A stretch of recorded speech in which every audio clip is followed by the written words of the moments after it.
সম্মানিত দর্শক, আপনারা অবগত আছেন যে গত পরশু 21 তারিখে জুলাই মাসের 2025 সালে যে অনাকাঙ্ক্ষিত ঘটনা ঘটে গেল, সেই অনাকাঙ্ক্ষিত সেই ঘটনার সরজমিনে দেখার জন্য কিন্তু হাজার হাজার মানুষ কিন্তু এখনও প্রবেশ করার চেষ্টা করতেছে, কিন্তু কোনোভাবেই তারা ভিতরে ঢুকতে পারতেছে না। গেট কিন্তু বন্ধ করে দেওয়া হয়েছে।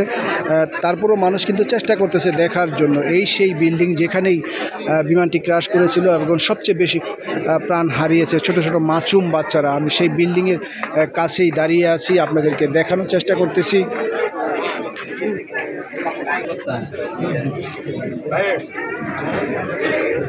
এই সেই বিল্ডিং যেখানেই দুর্ঘটনার সবচেয়ে বেশি প্রাণহানি হয়েছে, শিশুরা প্রাণ হারিয়েছে। দুর্ভাগ্য এতটাই খারাপ ছিল যে যেদিক দিয়ে বাচ্চারা বের হবে, যেই রাস্তাটি দিয়ে, সেই জায়গায় কিন্তু বিমানটা ক্র্যাশ হয়েছে। এই জন্য কিন্তু ক্ষয়ক্ষতি বেশি হয়েছে এবং প্রাণহানি বেশি হয়েছে। বাচ্চারা কোনোভাবেই বেরোতে পারেনি। ঠিক আমি যদি আপনাদেরকে দেখানোর চেষ্টা করি, হয়তো সম্ভব না, দেখাতে পারতেছি না।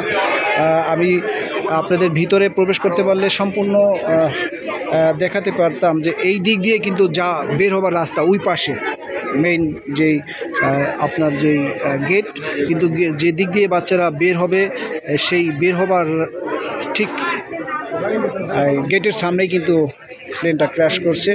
আর সেই কারণেই কিন্তু ছোট ছোট বাচ্চারা বেরোতে পারেনি।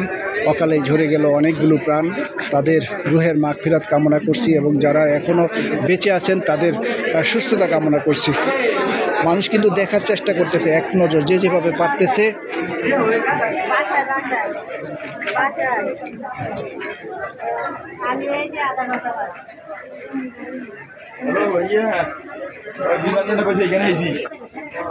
এখনো সেই দাগ রয়ে গেছে।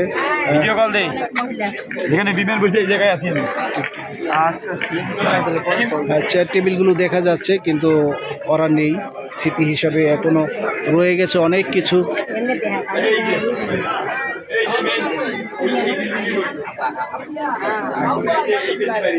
মানুষ দেখার চেষ্টা করতেছে, এক নজর দেখবে, সেই কারণে কিন্তু দূর দূরান্ত থেকে কিন্তু মানুষ এখানে চলে এসেছে।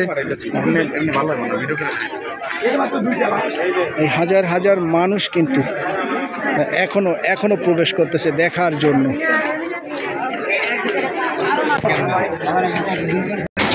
সাধারণ মানুষের যে বক্তব্য আমরা শুনলাম বা আমরা শুনেছি, যতটুকু কথা বলেছি, যে আইনশৃঙ্খলা রক্ষাকারী বাহিনী তারা যদি আমাদের নিরাপত্তা দিয়েও যদি ভিতরে প্রবেশ করাতো, তাহলে হয়তো এক নজর করে দেখে চলে যেতাম, শান্তি পেতাম। তারা একদিক দিয়ে আমাদের প্রবেশ করতে দিত, আরেক দিক দিয়ে যদি বের করে দিত, তাহলেও তারা শান্তি পেত। অনেকে কিন্তু এই কথাটা বলছে, কি বলছে না, অনেকে কিন্তু এই কথাই বললো যে আমাদের প্রয়োজন হলে নিরাপত্তা দিয়ে তারা আমাদের দেখার একটু ব্যবস্থা করে দেয়। এটা সবাই চায়। হ্যাঁ, এটা সবাই চায়।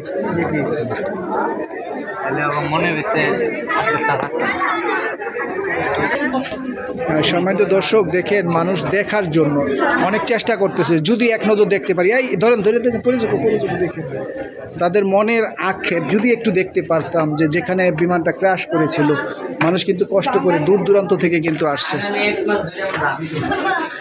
এই সেই বিল্ডিং যেখানে বিমানটি দুর্ঘটনার শিকার হয়েছিল। আপনি তো অনেক কষ্ট করে উঠলেন, কোথায় থেকে আসছেন? আমরা এই কালাপানি কোন জায়গায়? আবার পল্লবী থানা না? আমি দেখলাম আপনি অনেক কষ্ট করে উঠলেন। দেখলাম বাবা একটা স্মৃতি, যে মনের সান্ত্বনা, যে এতগুলা প্রাণ ঝরে গেল, কত মা বুক খালি, আমরা তো একটা মা সহ্য হয় নাই বাবা।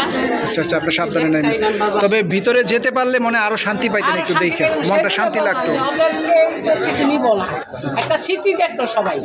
এটা তো আটকে রাখা দরকারই নেই।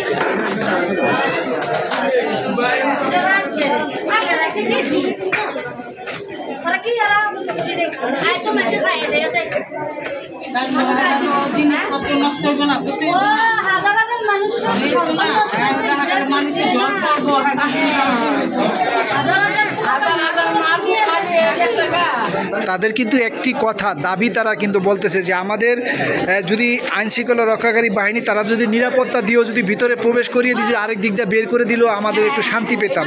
এটা হচ্ছে আপনাদের কথা।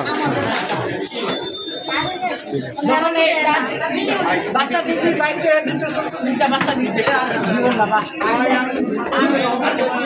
সম্মানিত দর্শক দেখেন তাদের বাচ্চাদের চেয়ার টেবিলটি কিন্তু এখনও পড়ে আছে, কিন্তু বাচ্চারা এখনও নেই, তাদের স্মৃতি হিসাবে কিন্তু এগুলো রয়ে গেছে।